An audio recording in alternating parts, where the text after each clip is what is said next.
Abriendo en la primera carta de Juan, no en el Evangelio de Juan, sino en la primera carta de Juan, allí atrás, casi al final de sus Biblias. Primera carta de Juan, capítulo 2, el versículo 6 especialmente, tiene un versículo que es muy conocido y al mismo tiempo es el versículo bíblico que fue el versículo lema en el Congreso de Jóvenes que he participado la semana pasada allí en Nicaragua, y que no era solamente de Nicaragua sino de todo Centroamérica, y el lema de este congreso era andando como Él anduvo. Eso es lo que dice este pasaje de primera de Juan capítulo 2 versículo 6. Aquel que dice que conoce a Dios, aquel que dice que permanece en Él, debe andar como Él anduvo. Y el desafío para los jóvenes allí en Nicaragua era que cada uno de nosotros debemos andar como Él anduvo. Pero creo que no es un desafío solo para la juventud y solamente para los jóvenes de Centroamérica, sino que es un desafío para todos nosotros que realmente andemos como Él anduvo. Que nuestra manera de vivir sea como la que vivió el Señor. Por eso muchas veces les he dicho, hermanos, abramos las Biblias en distintas versiones, en distintas traducciones que tengamos en nuestras manos, porque eso nos ayuda a ampliar el panorama. Las versiones más modernas que se han hecho en los últimos años usan mucho la palabra de vivir como Él vivió y no solamente el andar como Él anduvo, porque muchas veces uno piensa que debe caminar los mismos lugares, ¿no? El movimiento, y lo que realmente el texto quiere decir que debemos vivir como Él vivió. Nuestras vidas deben ser exactamente como la vida de Cristo. Así como nuestros hermanos han estado estudiando que tenemos la mente de Cristo, si tenemos la mente de Cristo podemos vivir justamente la vida que Cristo vivió. Y el gran problema que acarreamos todos los días de nuestra vida es cuando vivimos nuestra vida de una manera mediocre. ¿Qué quiere decir mediocre? Del medio para abajo. ¿Y qué significa eso? Que no estamos llegando al lugar donde Dios quisiera que lleguemos. ¿Cuál es el plan y el propósito de Dios para nuestras vidas? Y muchas veces pensamos, bueno, a ver, ¿qué quiere Dios? Sencillamente, ¿qué dice la Biblia en cuanto a lo que Dios espera de nosotros? Que vivamos como Él vivió. ¿Qué espera Dios de nosotros? Que alcancemos la plenitud de Cristo. Que nuestras vidas sean semejantes a la de Cristo. Dios no va a parar y Dios no va a descansar con nosotros hasta que no seamos como Cristo. ¿Qué quiere hacer Dios en nuestras vidas? Que Cristo se forme en nuestras vidas, que vivamos, actuemos, pensemos, seamos como Cristo. Cuando no llegamos a ese nivel, estamos por debajo del nivel. ¿Hay alguno que haya alcanzado ya ese nivel? Levanta su mano. Por lo menos somos sinceros, ¿no? Ninguno hemos llegado a ese nivel. Pero Pablo por lo menos decía, prosigo a la meta. Ahora, ¿tú puedes decir lo mismo? ¿Prosigo a la meta o estoy sentado esperando a ver qué pasa? ¿O estoy caminando para el otro lado? Si estás sentado esperando a ver qué pasa, no va a pasar nada. Porque nuestra vida cambia cuando proseguimos a la meta. Mientras estamos sentados no pasa nada. Y si caminamos en la dirección contraria de lo que Dios está queriendo hacer con nuestras vidas, menos todavía. Lo que Dios quiere hacer en nosotros es que vivamos como Él vivió. Y yo quisiera mostrarles allí algunas imágenes, a ver si podemos poner la primera. ¿Cuál de estas imágenes que están allí corresponden a los pies de Cristo? Yo sé que se ve un poquito clarito porque está, pero creo que lo pueden distinguir rápido. ¿Cuál de esos dos pies son los pies de Cristo? ¿Los que están allá arriba o los que están abajo?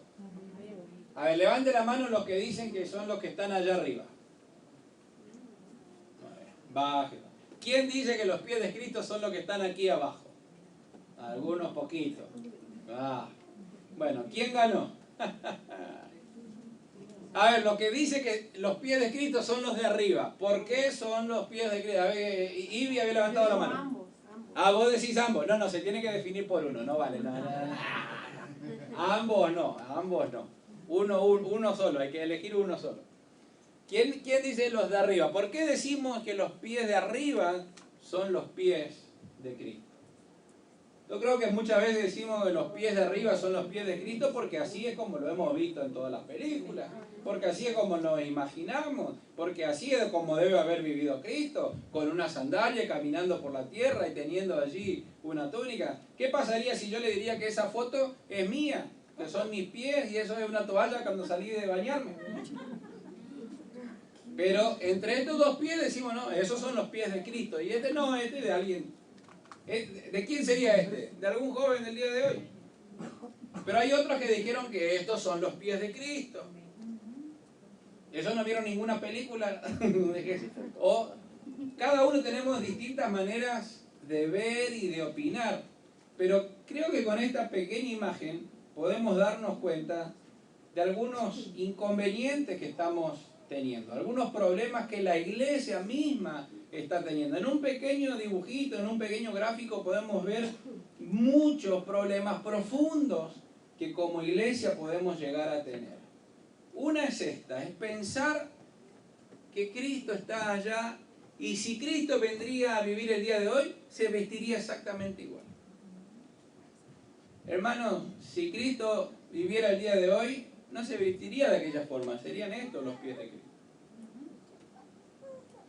Porque Jesús, cuando vino a habitar en medio nuestro, habitó en medio de la cultura en la que habitó, en el contexto en el cual vivía, de la manera que la gente vivía, se vestía de la manera que la gente se vestía, hablaba de la manera que la gente hablaba, compartía los temas que eran cotidianos justamente de todos los días. La problemática que vivían era la problemática que Jesús hablaba. Él no estaba en el pasado, él no le traía historias del pasado. Él le recordaba lo que el Señor hizo en el pasado, pero cómo Dios sigue actuando en el presente. Y muchas veces como iglesia seguimos pensando en un Jesús de hace 2000 años atrás. Entonces nunca podemos contextualizar la historia de Jesús, nunca podemos contextualizar que Jesús está hoy presente en medio nuestro y que lo que Dios quiere es que nosotros justamente, los hijos de Dios, lo que nos llamamos cristianos, podamos ser los Cristos de todos los días. El que la gente pueda conocer a Dios por Cristo Jesús, pero nosotros somos quienes llevamos esta luz en medio de la oscuridad, somos nosotros los que debemos reflejar la luz de Cristo. Pero muchas veces pensamos que para reflejar la luz de Cristo tendríamos que ser antiguos, tendríamos que mirar para atrás y vestirnos de otra manera y actuar de otra manera. Y creo que muchas veces la juventud no alcanza a comprender la historia de Cristo Jesús porque muchas veces se la contamos a la antigua. Se la contamos como una historia del pasado que no tiene nada que ver con el día de hoy. Y por eso muchos de los jóvenes piensan que Jesús puede ser un Jesús histórico, algo que hizo muy atrás, pero que no tiene nada que ver con el día de hoy. Y ese es un problema.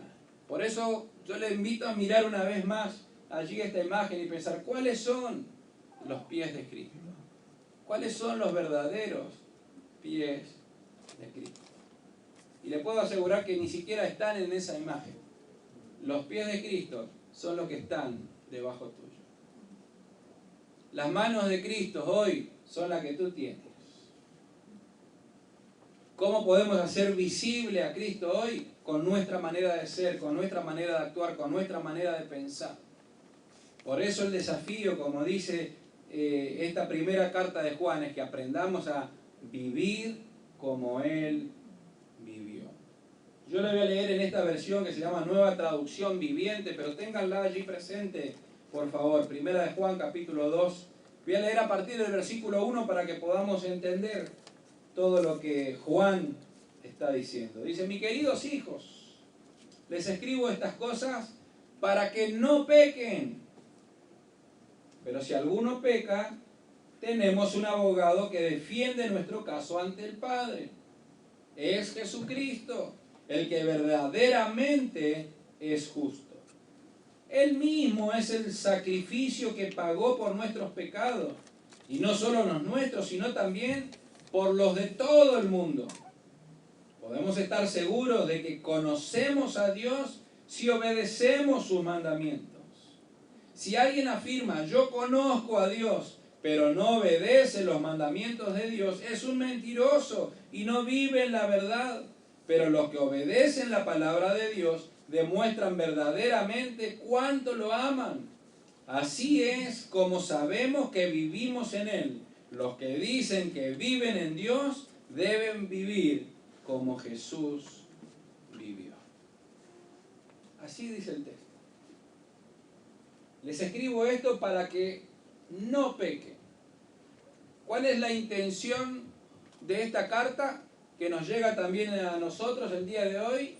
Es no pequen. Y ya diríamos, bueno, ya nos llegó tarde. Nada, nos avisaron tarde, ya hemos pecado. Entonces sigue diciendo, bueno, pero si alguno peca, tenemos un abogado, tenemos una solución. Alguien que defiende nuestro caso. Y ese es Jesucristo el justo. Entonces dice, ante el pecado ya tenemos una solución. Ya está.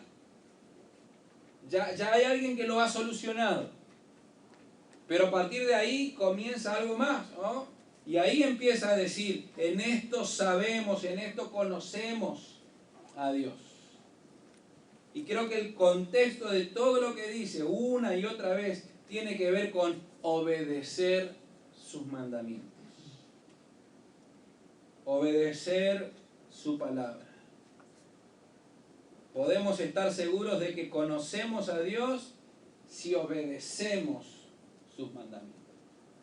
¿Cómo podemos saber qué quiere Dios que haga?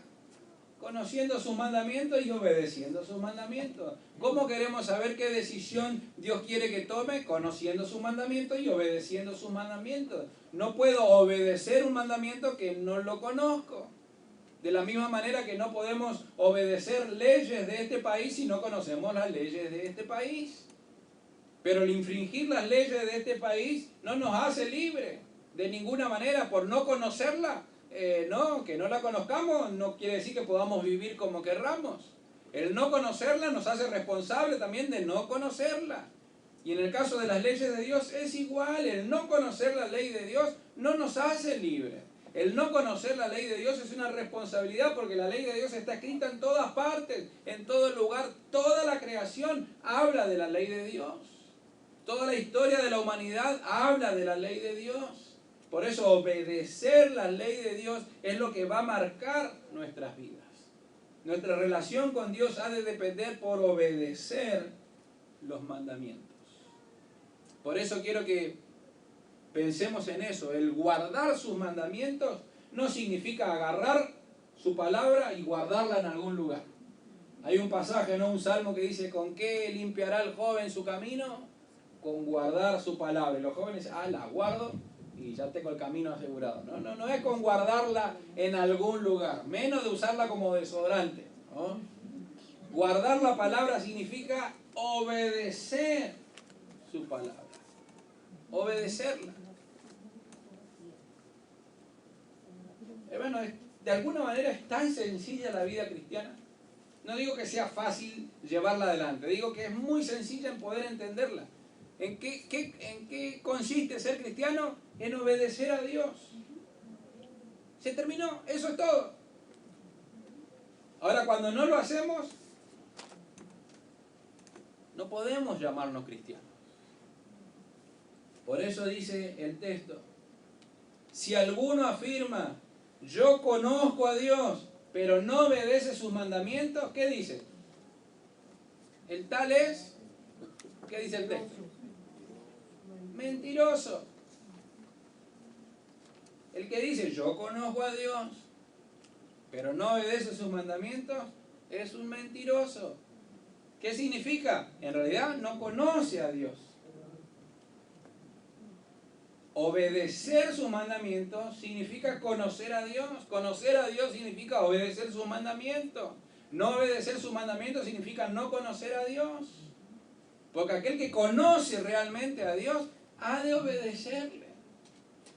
No por miedo, no por temor, porque justamente si lo conoce se dará cuenta qué tipo de Dios es y para qué son los mandamientos, y se dará cuenta que los mandamientos son para bendición de nuestra vida. Se dará cuenta que los mandamientos son lo mejor que nos puede pasar.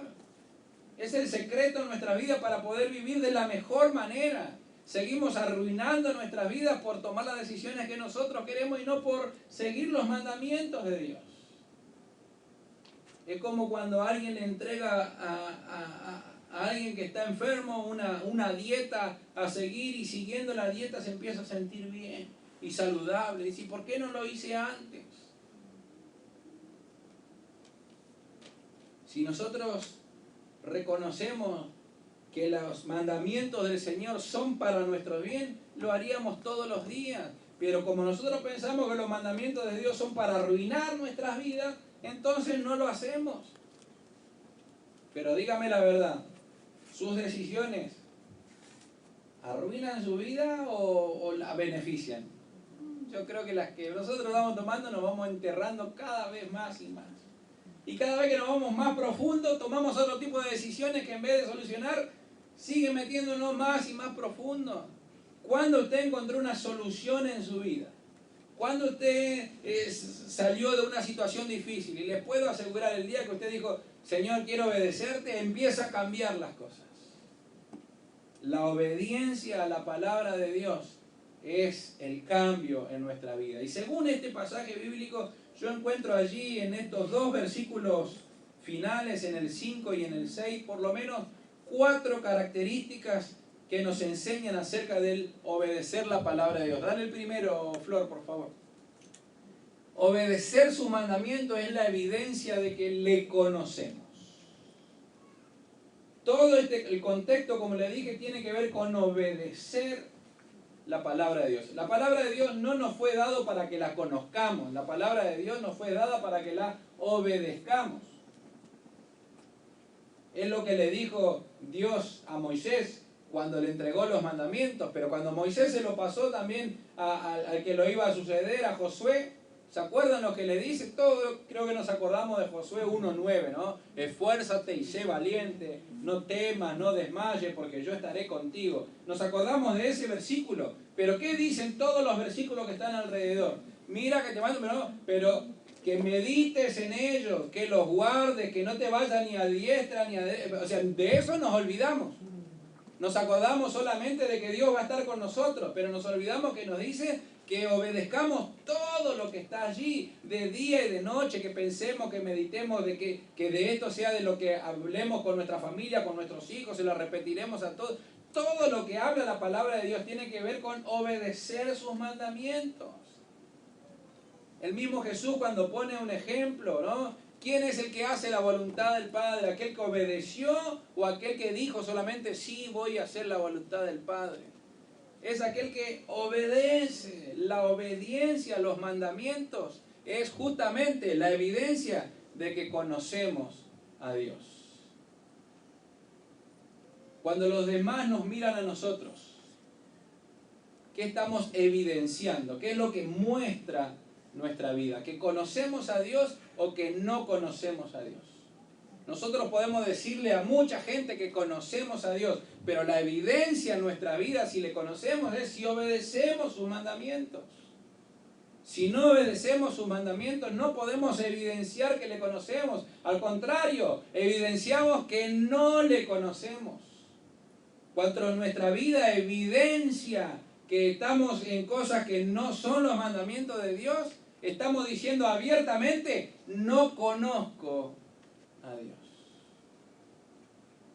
No es cuestión de jugar a ser cristiano, pero ni pensemos en que podemos jugar con Dios, porque Dios nos conoce muy bien. El problema es cuando nos engañamos nosotros a nosotros mismos, cuando nosotros nos consideramos que estamos bien en los caminos del Señor, y la misma Biblia dice que el hombre puede pensar que su camino es un camino recto, pero el final es de perdición.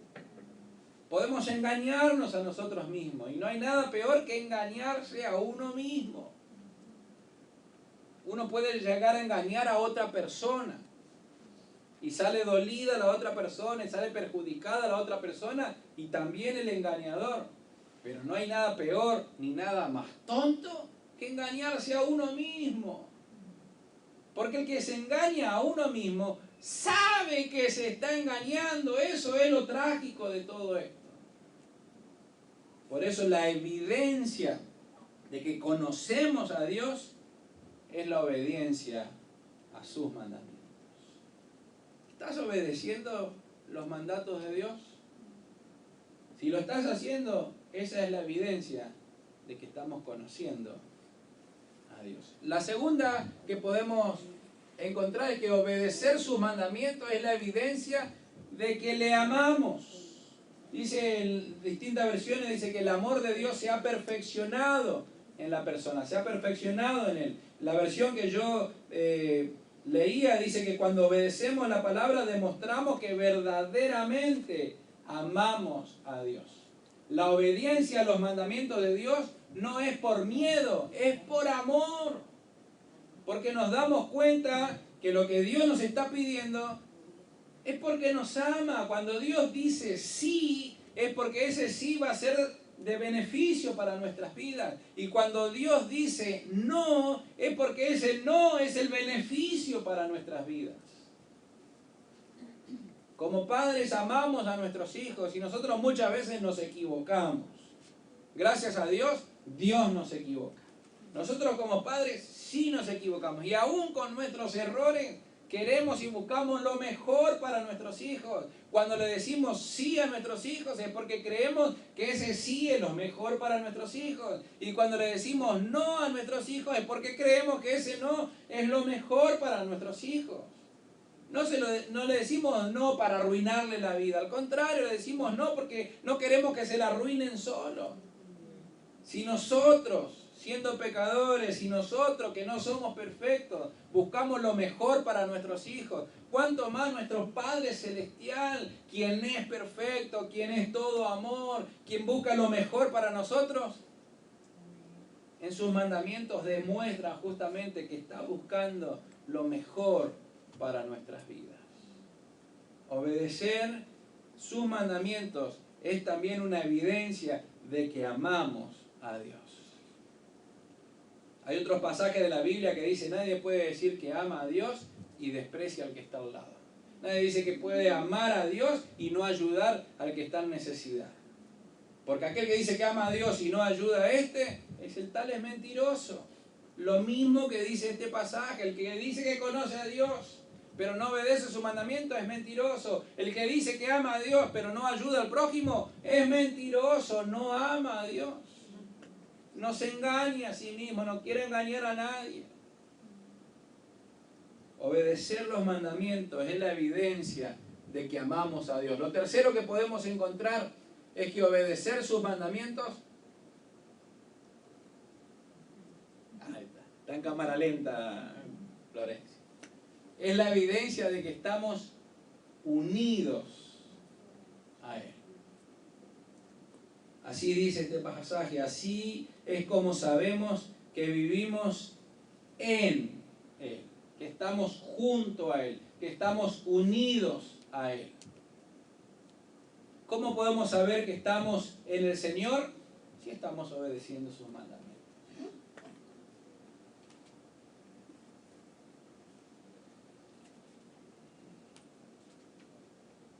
Voy a hacer algo muy gráfico, ¿no?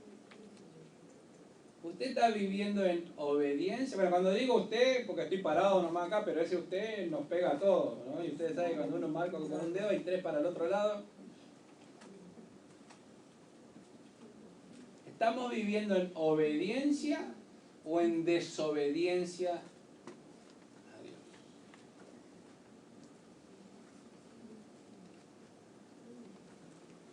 El otro día pasó algo en una casa que conozco,